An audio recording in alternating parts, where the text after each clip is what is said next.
Yes, I'm lying down again. Lying down on the job. Yesterday I went for... I wanted to see... Once I was in London. More than once I was in London. But once I was in London, and it was the Jewish holidays. Not the big Jewish holidays, not the little Jewish holidays, but like the medium-sized Jewish holidays. And I wanted to feel Jewish holidays in London, and I went out in the street and I walked down toward where I thought there was a synagogue, and then I saw a couple of people. I don't know if they were wearing yarmulkes or whatever, but I saw them maybe holding an implement that was related to the holiday or something, and suddenly I was connected. I was connected to the holiday, and so even though I had been intending to go to the synagogue, I felt, okay, I did it, I touched it, and I went back and, probably lied down. So, yesterday I woke up and I learned of the terrible damage done to a lot of high-end retail overnight, and I thought, I feel so isolated. It's not that, look, everything is two things at least, and one of them is theater. Everything in life is in addition to the deeply felt aspects of it that move us, is also a show. Just as everything is funny. It could also be heart-wrenchingly tragic, but it's funny. That's why when Gilbert Gottfried got in trouble when he was the Aflac Duck for making a joke, some kind of Godzilla joke after a tsunami in Japan or something. It's like, come on, it's not that he doesn't feel for the people who were hurt. It's that also Godzilla. So I wanted to, I was going to walk to Soho to see what I could he.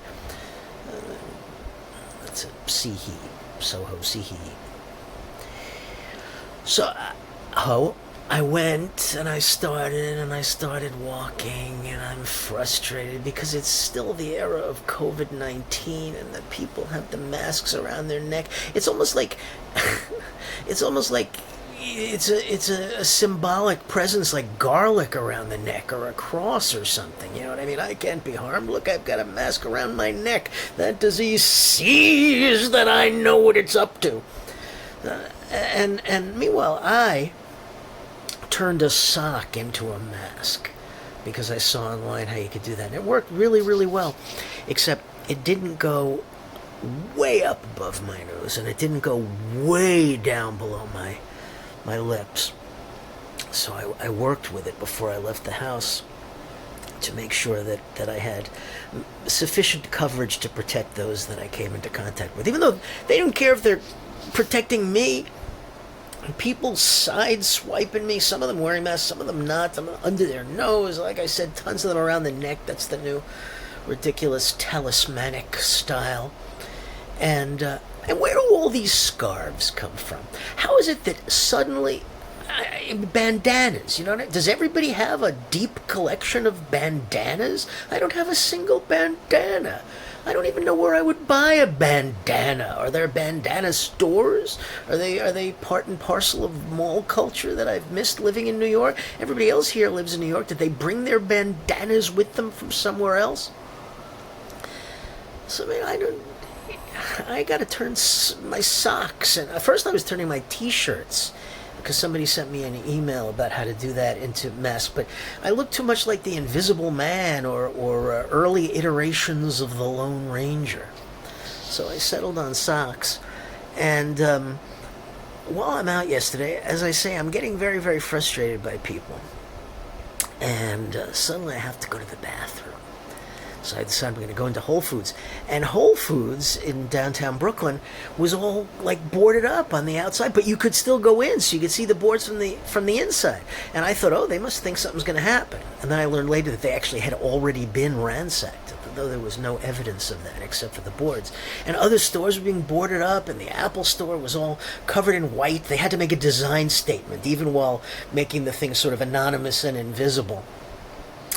And I went into Whole Foods, and the security guard had his mask under his nose. And I said to him, you know, if your mask is under your nose, see, he was an employee, so I knew he couldn't really strike back at me. If you have your mask under your nose, you're not wearing a mask. And he looked at me like he was seeing something that gave him ammunition to tell me, well, you! But what could that possibly be?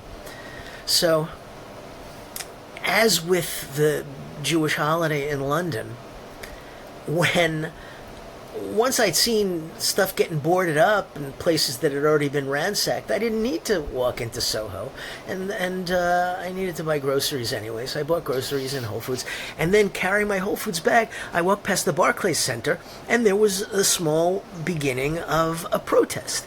Well, you know how I feel. I am, you know, I'm a Black Lives Matterer. That's my name, Andrew J. Black Lives Matterer. And I joined the protest. So I'm there. Everybody took a knee facing the subway, but I didn't stay around long enough to know why we were facing the subway. And then there was like a blockade. And then on the other side, by the subway station coming up, were police. Maybe it was to keep people who were coming up out of the subway from being harassed, though I don't know who would harass them, and why we would be facing the subway. We're waiting for de Blasio to come up out of the subway or something. So I'm down on a knee. Everybody took a knee, and I gotta say, I have a lot more. I always had respect for people who took a knee symbolically, but it hurts. I mean, hard ground outside to at some length be taking a knee. That takes a bit of fortitude, of actual physical fortitude. They never tell you this, and I kept at it. I was not the first to stand. And next to me, while I'm taking a knee, is my Whole Foods bag with the basil plant sticking up out of it and all of that. So when I'm leaving to take the groceries the rest of the way home, having made my point of solidarity, I'm patting myself on the back for not taking a selfie. I haven't been posting, you know that I have not been posting selfies because I'm documenting what's happening. But somebody yesterday posted this obnoxious thing about, if you take pictures of yourself at rallies, you're not a protester, you're a tourist. And just as everything is two things, something real and deep, if it is that, and also theater, you know what? If you're living life properly, some part of you is always a tourist. I grew up in New York City, and they always used to say, you know, New Yorkers don't look up at the tops of buildings. Well, I looked up at the tops of buildings because they were big and wonderful, and they were part of my city. So, I realized that I was pissed. I was patting myself on the back because I had read that. Oh, see, I'm not a tourist. And I went, you know, well, why not? I am a tourist. I'm taking a selfie. And I took a selfie of myself, and my sock had slipped just a little, and I saw a little bit of mucus coming above the top of my cobbled together tube mask, and I was appalled. I'm killing people. I'm putting people's lives at risk. I'm a terrible, terrible person. And I realized that all the other protesters at work, I kept my distance from them. See, the only people whose lives I put at risk were the people who were obnoxious enough to not wear protection and come close to me, because I was taking all precautions. So I guess in a way they deserved to die. And then I just was flagellating myself the entire way home, though. Who have I killed? And how will this karmically come back upon me? Will I lose my elderly relatives? Have I set off a chain of death? I'm being histrionic for quasi-comedic effect, but I really was worried about this. And meanwhile, people are zooping by me, not wearing masks, wearing those stupid, half-assed, useless masks that they think are really heavy-duty with the exhaust valves in them, which actually allow them to breathe out and still have almost as much damaging effect as they would have had with no mask at all. And I realized that those people, they could be killing thousands of people. through the geometric logic of the virus. But they don't have the self-awareness and they don't care enough to even cast themselves in their own minds as murderers. Whereas I know that's who I am.